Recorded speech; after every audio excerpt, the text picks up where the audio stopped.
Solid Waste Management District, and today I'm going to read to you from inside the recycling center. You might notice behind me I've got a box of books that we do recycle, and they've been well worn because they've been read so many times. As far as reading, for myself, I love to read. I can't remember not being able to read because it was so long ago that I learned how. But I read all kinds of things every day. Stuff that helps me learn for my job here at the recycling center and learn about the world around me and about people and gain perspective and understand how things work. But I also really like just to read for entertainment, for fun. My favorite kinds of books are the kinds with great adventure stories where there's a hero who's going on an adventure. Maybe there's a dragon involved or some elves or wizards. Those are my favorite kind of stories. But I also like to read things for learning too, so that I can learn a new skill. And reading is a really great skill to have. So you want to read a lot so that you can practice it and get better at it. So today we're going to read a story that is an environmental classic by Dr. Seuss, The Lorax.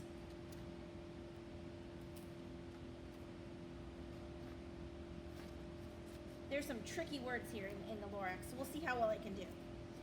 At the far end of town, where the grickle grass grows, and the wind smells sallow and sour when it blows, and no birds ever sing, excepting old crows, is the street of the lifted Lorax.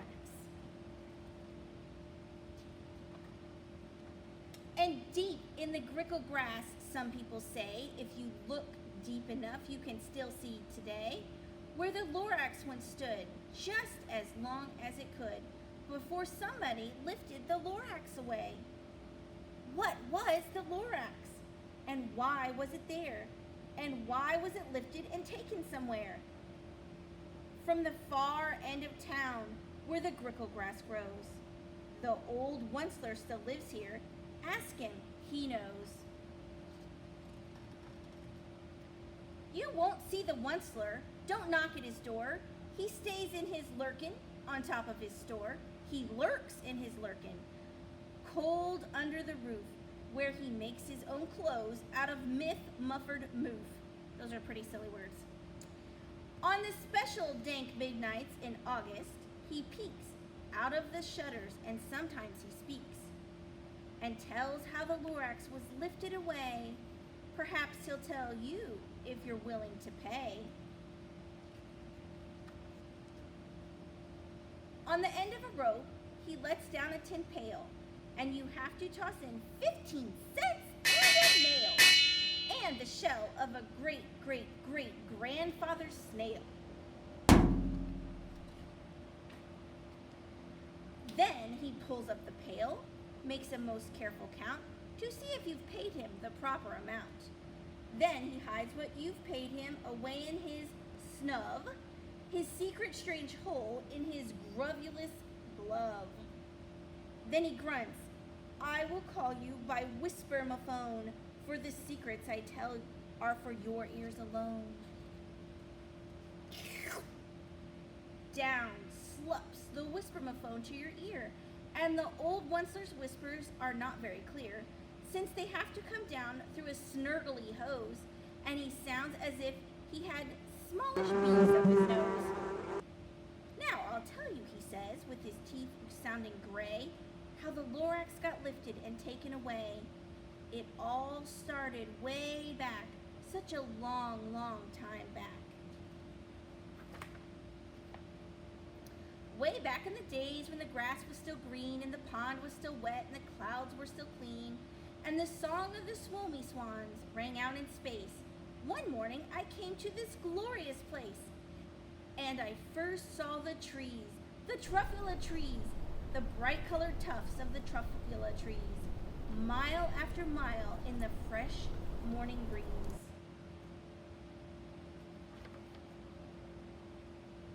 And under the trees, I saw brown barbaloots frisking about in their barbaloot suits as they played in the shade and ate truffula fruits. From the ripulous pond came the comfortable sound of the humming fish humming while splashing around.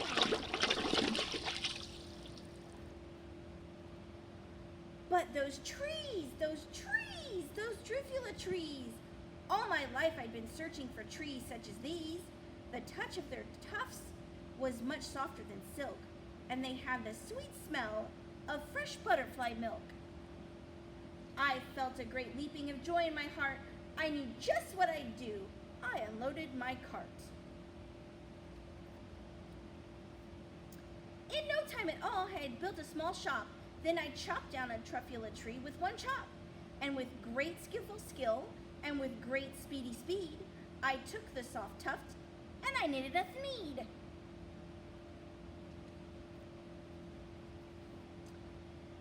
The instant I'd finished, I'd heard a gazump. I looked. I saw something pop out of the stump of the tree I chopped down. It was sort of a man. Describe him? That's hard. I don't know if I can. He was shortish and oldish and brownish and mossy, and he spoke with a voice that was sharpish and bossy. Mister, he said with a sawdusty sneeze, I am the Lorax. I speak for the trees. I speak for the trees have no tongues, and I'm asking you, sir, at the top of my lungs. He was very upset, and he shouted and puffed, what's that thing you've made out of my truffula tuft? Look, Lorax, I said, there's no cause for alarm. I chopped just one tree. I'm doing no harm. I'm being quite useful. This thing is a thneed. A thneed's a fine something that all people need. It's a shirt, it's a sock, it's a glove, it's a hat. But it has other uses, yes, far beyond that. You can use it for carpets, for pillows, for sheets, or curtains, or covers for bicycle seats. The Lorax said, Sir, you are crazy with greed. There is no one on earth who would buy that full thneed.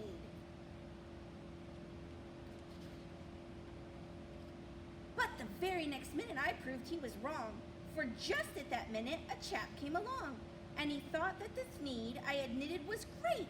He happily bought it for $3.98. I laughed at the Lorax. You poor stupid guy. You never can tell what some people will buy.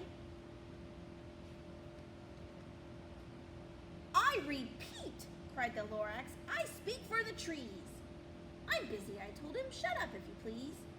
I rushed across the room and in no time at all built a radio phone. I put in a quick call. I called all my brothers and uncles and aunts, and I said, listen here, here's a wonderful chance for the whole Onceler family to get mighty rich. Get over here fast. Take the road to North Nitch. Turn left at Weehawken. Sharp right at South Ditch. And in no time at all, in the factory I built, the whole Onceler family was working full tilt. We were all knitting thneeds, just as busy as bees, to the sound of the chopping of truffula trees. Then, oh baby, oh, how my business did grow. Now chopping one tree at a time was too slow, so I quickly invented my super axe hacker, which whacked off 4 truffula trees at one smacker. We were making thneeds 4 times as fast as before, and that Lorax, he didn't show up anymore. But the next week, he knocked on my new office door. He snapped, I'm the Lorax who speaks for the trees, which you seem to be chopping as fast as you please. But I'm also in charge of the brown Barbaloots, who played in the shade in their Barbaloo suits and happily lived eating truffula fruits. Now, thanks to your hacking my trees to the ground, there's not enough truffula fruit to go round, and my poor Barbaloots are all getting the crummies because they have gas and no food in their tummies. They loved living here, but I can't let them stay. They'll have to find food, and I hope that they may. Good luck, boys, he cried, and he sent them away. I, the Onceler, felt sad as I watched them all go. But business is business, and business must grow, regardless of crummies and tummies, you know. I meant no harm. I most truly did not, but I had to grow bigger, so bigger I got. I biggered my factory. I biggered my roads. I biggered my wagons. I biggered the loads of the thneeds I shipped out. I was shipping them forth to the south, to the east, to the west, to the north. I went on biggering, selling more needs, and I biggered my money, which everyone needs. Then again he came back. I was fixing some pipes when that old nuisance Lorax came back with more gripes. I am the Lorax, he coughed and he whiffed. He sneezed and he snuffled, he snarled, he sniffed. Once,ler, he cried with a crufulous croak. Once,ler, you're making such smogulous smoke. My poor swomy swans, why, they can't sing a note. No one can sing who has smog in his throat. And so, said the Lorax, please pardon my cough. They cannot live here, so I'm sending them off. Where will they go? I don't hopefully know. They may have to fly for a month or a year to escape from the smog you've smogged up around here. What's more, snapped the Lorax, his dander was up. Let me say a few words about gluppity-glup. Your machinery chugs on day and night without stop, making gluppity-glup. Also schloppity-schlop. And what do you do with this leftover goo? I'll show you, you dirty old Once,ler man, you.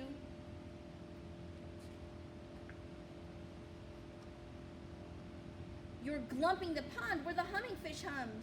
No more can they hum, for their gills are all gummed. So I'm sending them off. Oh, their future is dreary. They'll walk on their fins and get woefully weary in search of some water that isn't so smeary. And then I got mad. I got terribly mad. I yelled at the Lorax, now listen here, Dad. All you do is yap yap and say bad, bad, bad, bad. Well, I have my rights, sir, and I'm telling you, I intend to go on doing just what I do. And for your information, you Lorax, I'm figuring on biggering and biggering and biggering and biggering, turning more truffula trees into thneeds, which everyone needs. And at that very moment, we heard a loud whack. From outside in the fields came a sickening smack of an axe on a tree. Then we heard the tree fall, the very last truffula tree of them all. No more trees, no more thneeds, no more work to be done. So in no time, my uncles and aunts, everyone, all waved me goodbye. They jumped into my cars and drove away under the smoke-smuggled stars. Now all that was left neath the bad-smelling sky was my big empty factory, the Lorax, and I. The Lorax said nothing, just gave me a glance, just gave me a very sad backward glance as he lifted himself by the seat of his pants. And I'll never forget the grim look on his face when he hoisted himself and took leave of this place through a hole in the smog without leaving a trace. And all that the Lorax left here in his mess was a small pile of rocks with the one word, unless, whatever that meant. Well, I just couldn't guess. That was a long, long ago, but each day since that day, I've sat here and worried away through the years while my buildings have fallen apart. I've worried about it with all of my heart. But now, says the Once,ler, now that you're here, the word of the Lorax seems perfectly clear.